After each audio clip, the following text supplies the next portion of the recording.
My YouTube channel learn with Priya.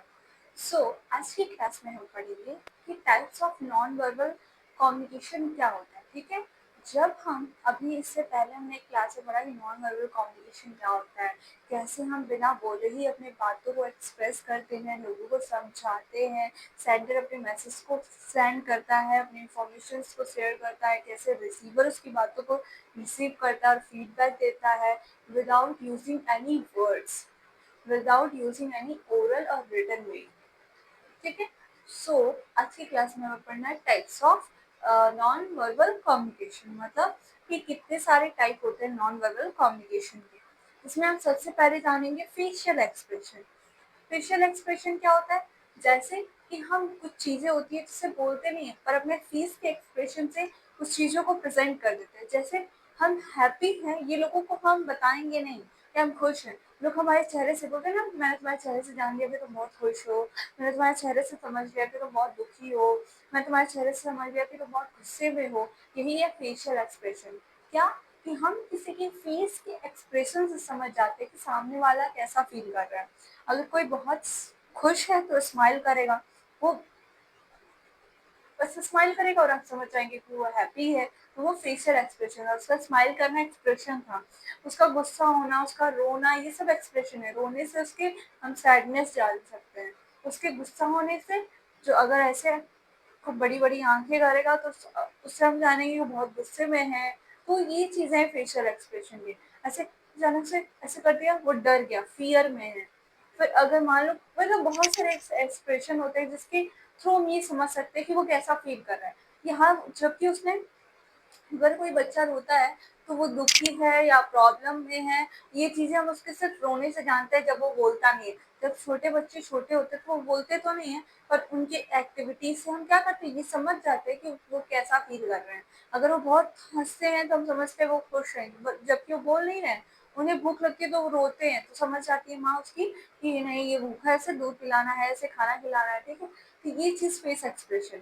Face expression से हम काफी बातें समझ पाते हैं कि सामने वाला कैसा फील कर रहा है। सेकंड क्या है? गेस्चर। गेस्चर का क्या मतलब है? हैंड मूवमेंट हो गया, आर्म्स, मतलब हैंड मूवमेंट मतलब कि जैसा अगर मान लो कोई अपना हैंड मूवमेंट करके बात कर रहा है तो फील कंफर्टेबल, वो होता है उसका गेस्चर। उसके उसके टोन के साथ, उसके वॉइस के साथ मिक्स होता है, उसकी बातों के साथ मिक्स होता है। ठीक है, फिर है बॉडी लैंग्वेज, जिसे हम पोस्चर या मूवमेंट कह सकते हैं। मूवमेंट क्या? बॉडी लैंग्वेज का मतलब हो गया सिंपल पर्सनालिटी। हमारी पर्सनालिटी में जो बातचीत होती है, हमारी पर्सनालिटी बहुत कुछ समझाती है। जैसे अगर हमारी पर्सनालिटी बहुत प्रोफेशनल होगी, हमने को बढ़िया कोट वोट पहन रखा है तो हम प्रोफेशनल लगेंगे, तो ये हमारी पर्सनालिटी है। जैसे होता है ना, इंटरव्यू में सबसे ज्यादा मदद करता है नॉन वर्बल कम्युनिकेशन, सबसे ज्यादा हेल्प होता है नॉन वर्बल कम्युनिकेशन का। मतलब कि जहाँ पे आप इंटरव्यू दे देते हैं वहां पे आप क्वेश्चन का आंसर ही नहीं, अपने नॉन वर्बल वे से अपने आप को प्रेजेंट कर रहे होते हैं। जैसे हम बोल के तो सिर्फ आंसर दे रहे होते हैं कि वो जो क्वेश्चन पूछ रहे हैं हम उसका आंसर दे रहे हैं, पर हमारी बॉडी लैंग्वेज भी उसके बहुत सारे क्वेश्चन का आंसर देती है। जैसे अगर हम एक ऑफिसर के पोस्ट पे बैठने जा रहे हैं, ठीक है, तो उस ऑफिसर के पोस्ट पे बैठने के लिए क्या हमारी पर्सनालिटी उस लायक है, ये चीजें भी जज की जाती है इंटरव्यूअर के दौरान। ठीक है, वो ये भी जज करते हैं कि ये बैठता कैसे है, ये अपनी चीजों को प्रेजेंट कैसे करता है, ये अपने मूवमेंट्स कैसे रखता है, इसके एक्शंस कैसे, इसका रिएक्शंस कैसा है किसी चीज पे, ये कैसे सोचता है, इसके बैठने उठने चलने सब चीज को हम देखते हैं, उसे ही बॉडी लैंग्वेज कहते हैं। बॉडी लैंग्वेज वो है जो नॉन वर्बल कम्युनिकेशन में आता है, और हमारा इंटरव्यू के टाइम सबसे ज्यादा इम्पोर्टेंट प्ले जो रोल करता है वो यही बॉडी लैंग्वेज है। कि अगर कोई इंटरव्यू देने जाता है तो सबसे ज्यादा किसी चीज पे फोकस करता है, तो अपने बैठने के तरीके पे, उठने के तरीके पे, चलने के तरीके पे, अपनी हर चीज के कि कैसे बैठा हुआ है, ये चीज इंटरव्यूअर ज्यादा ध्यान देता है। आपने देखा भी होगा कई सारे वीडियो में, इसमें जो इंटरव्यू लेते हैं वो ये भी कहते हैं कि देखिए आप बहुत अच्छा बताए, आपके पास बहुत अच्छी नॉलेज है, पर आप जो बैठते हैं ऐसे ना, इसको थोड़ा ठीक करिए, आप जो ऐसे चलते हैं इसको ठीक करिए, आप जो ऐसे पहन रखे इसको ठीक करिए। तो वो कोई बहुत ज्यादा मैटर नहीं कर रहा है, क्योंकि नॉलेज ज्यादा मैटर करता है, और नॉलेज तो हमने प्रेजेंट कर लिया, ओरली, रिटर्न, जिस भी फॉर्म में, रिटर्न में किया, ओरल में किया, क्वेश्चन पूछा उसने जवाब दिया। बट ये जो नॉन वर्बल कम्युनिकेशन था ना, जो इंटरव्यूअर ने नोटिस किया उसके बैठने उठने से, वो नॉन वर्बल कम्युनिकेशन था, जो उसने नोटिस किया कि उसके फेशियल एक्सप्रेशन क्या है, उसका क्या चीजें हैं, तो वही बॉडी लैंग्वेज है जिसमें हम पर्सनालिटी को जज करते हैं, उसके हैंड, उसके मूवमेंट्स को जज करते हैं, उसके sitting standing everything can notice, it is called a body language. Okay, second is eye contact.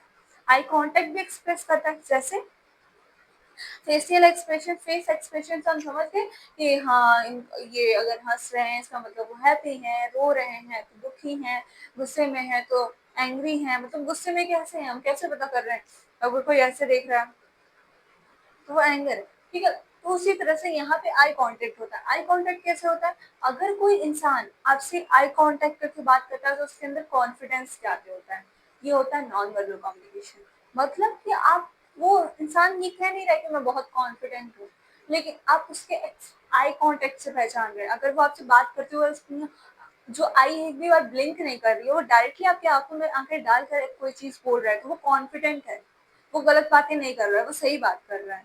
अगर अगर आप आई कांटेक्ट अच्छे से नहीं कर पा रहा है, इसका मतलब या तो वो नर्वस है, या फिर वो उससे नॉलेज नहीं है, या फिर वो इंटरेस्टेड नहीं है, ठीक है। तो आई कांटेक्ट से पता चलता है, अगर कोई इंसान इंटरेस्टेड नहीं होगा तो वो आपकी चीजों को ध्यान नहीं देगा, वो इधर उधर करेगा। अगर उसे उस चीज का आंसर नहीं पता, उससे कॉन्फिडेंस नहीं है, तो वो आपसे आई कांटेक्ट नहीं करेगा। ये होता है आई कांटेक्ट, जिसके थ्रू हमें क्या पता चलता है कि हम उस चीज में इंटरेस्टेड हैं या नहीं, ठीक है। तो आई कांटेक्ट के थ्रू पता चल गया कि सामने वाला कॉन्फिडेंस में है, नर्वस है, फियर है उसके अंदर, वो इंटरेस्टेड नहीं है या इंटरेस्टेड है, ये सब चीजें पता चल जाती हैं आई कांटेक्ट की वजह से, ठीक है। फिर आता है पैरा लैंग्वेज। पैरा लैंग्वेज क्या, जिसमें पिच, टोन, वॉइस, साउंड, इस सबको मेंटेन किया जाता है। पिच क्या, जैसे कैसे हमें अपने पिच, जो टोन है, टोन कैसे चेंज होता है ना, हर जगह का टोन अलग अलग होता है, वो होता है पैरा लैंग्वेज। हम बोलते ही हैं, लेकिन उसमें अपने पिच को, अपने साउंड को, अपने वॉइस को कैसे रखते हैं, उसे बोलते हैं पैरा लैंग्वेज, ठीक है। क्योंकि ये दिखता तो नहीं है, पर ये मैटर करता है हमारे ओरली बोलने के तरीकों में, हमारे वर्बल कम्युनिकेशन में बहुत मैटर करता है कि हम अपने जब बोल रहे हैं तो उसका, जैसे लोग होता है ना, बोलते हैं, कई लोग बोलते हैं, पर उनकी जो पिच होती है, जो उनका टोन होता है, वो सही नहीं होता, सुनने का मन नहीं करता है। अगर वो बहुत अच्छी भी बातें कर रहे हो, पर उनका कुछ टोन, पिच जो होगा, वो इतना उतना डिफरेंट होगा ना कि आप उनको सुनना नहीं चाहोगे, ठीक है। तो ये मैटर करता है कि आप अगर कुछ चीज बोल रहे हो तो उसको क्लैरिटी कैसे लाओगे। मतलब आप बोलते जा रहे हो, ये सिर्फ वर्बल कम्युनिकेशन है, बट नॉन वर्बली क्या होगा, उसमें उसके पिच को सुधार किया जाएगा, उसके साउंड को, उसके वॉइस को, उसके हर चीज को मेंटेन किया जाएगा अकॉर्डिंग टू देयर वर्ड्स। मतलब कोई चीज को तेज बोलनी होती है, किसी चीज को थोड़ा सा धीमा करना होता है, जैसे ये ज्यादातर सॉन्ग में होता है कि कहाँ पे हमें अपने पिच को उठाना है, कहाँ अपने पिच को डाउन करना है, सॉन्ग में यही होता है ना। जब हम गाना गाते हैं तो हम ये चीज ज्यादा मैटर करता है हमारे लिए कि हम अपने पिच को कहाँ उठाएं, अपने साउंड को कहाँ बढ़ाएं, कहाँ कम करें, अपना वॉइस, अपना tone, everything we can maintain. That's why we make a sweet sound. That's how. फिर आता है प्रॉक्सीमैक्स। प्रॉक्सीमैक्स का क्या मतलब है, यूज ऑफ स्पेस। ये भी ज्यादा मेंटेन होता है ना, जैसे कि अगर एक टीचर और एक स्टूडेंट के बीच में कम्युनिकेशन हो, तो थोड़ा बहुत स्पेस मेंटेन करना होता है ना। तो ये होता है नॉर्मल कम्युनिकेशन। जैसे कि हम किसी से ये हमारी पर्सनालिटी को, प्रोफेशनल वे को भी जज करता है कि हम अगर प्रोफेशनली किसी से मिल रहे हैं तो हम थोड़ा सा डिस्टेंस मेंटेन करके चलें, ठीक है। क्योंकि डिस्टेंस से हम स्पेस मेंटेन करते हैं, इसलिए नहीं कि हम उसके पास नहीं खड़े हो सकते। स्पेस एक अच्छा पॉजिटिव वाइब देता है, ठीक है। फिर है हैप्टिक्स। हैप्टिक्स का क्या है, टच। टच हो सकता है ना, जैसे कि हम किसी को बहुत खुश होते हैं, किसी पे बहुत प्राउड फील होते हैं, तो हम उसके शोल्डर पे ऐसे टच करके ऐसे कहते हैं, वाह बहुत अच्छा, बहुत अच्छा, बहुत I feel proud for you, ठीक। या फिर हैंडशेक करते हैं, ये सब टच होता है जो हम पॉजिटिव वे में करते हैं। किसी को शेक करके उसके हैंडशेक करना, उसे हेलो कहना, या फिर उसको शोल्डर पे ऐसे थप थप कह के करना, हाँ बहुत अच्छा, I feel proud for you, ये ऐसे करके इसको मोटिव करना, ये भी होता है क्या, हैप्टिक्स। मतलब आपका टच करना उसको ये फील करा, वार्म फील करा रहा है कि हाँ ये मेरे लिए अच्छा फील कर रहा है, ठीक है। फिर क्या है, अपीयरेंस। अपीयरेंस का मतलब क्या है, हमारा ड्रेसिंग सेंस, जो हमारे हमको प्रोफेशनल बनाता है। अगर हमारा ड्रेसिंग सेंस बहुत अच्छा प्रोफेशनल है, हम प्रोफेशनल लगेंगे, नॉर्मल है तो मतलब हम देखो जब हम कहीं बाहर जाते हैं तो हम उसके अकॉर्डिंग रेडी होते हैं, हम घर में रहते हैं तो उसके अकॉर्डिंग रेडी होते हैं। मतलब अपना अपीयरेंस ये भी चीजें क्या है, नॉन वर्बल है। जैसे हमने क्या कहा, पर्सनालिटी बोलती नहीं है पर शो बहुत कुछ करती है हमारे बारे में। वो कुछ भी नहीं बताती पर हमारी पर्सनालिटी हमारी बॉडी को हमारे बारे में बहुत कुछ बता देती है। हमारा फेस एक्सप्रेशन, कोई किसी से बोलना नहीं पड़ता है, वो हमारे फेस एक्सप्रेशन से समझ जाता है, हमारी पर्सनालिटी से समझ जाता है। ये भी एक नॉन वर्बल कम्युनिकेशन है जहाँ बातचीत नहीं हो रही है पर बहुत कुछ बताया जा रहा है, ठीक है। वैसे ही यहाँ का अपीयरेंस है, हमारा ड्रेसिंग सेंस हमको बता देता है कि हम प्रोफेशनल हैं कि नहीं हैं, हम जॉब कर रहे हैं कि ऐसा क्या करते हैं, सब कुछ हमारे हमारे ड्रेसेस से पता चल जाता है, ठीक है। ये होता है अपीयरेंस, यहाँ पे कुछ बताया नहीं जाएगा पर फिर भी हमारे ड्रेसिंग सेंस से हमारे बारे में पता चल जाएगा। फिर होता है साइलेंस।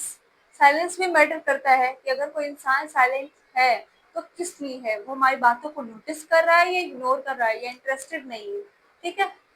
फिर आता है chronemics. Chronemics use of time. अगर कोई इंसान, जैसे देखो यहाँ पे टाइम पे पहुंचना भी एक इंसान के बारे में बताता है कि वो पंक्चुअल है।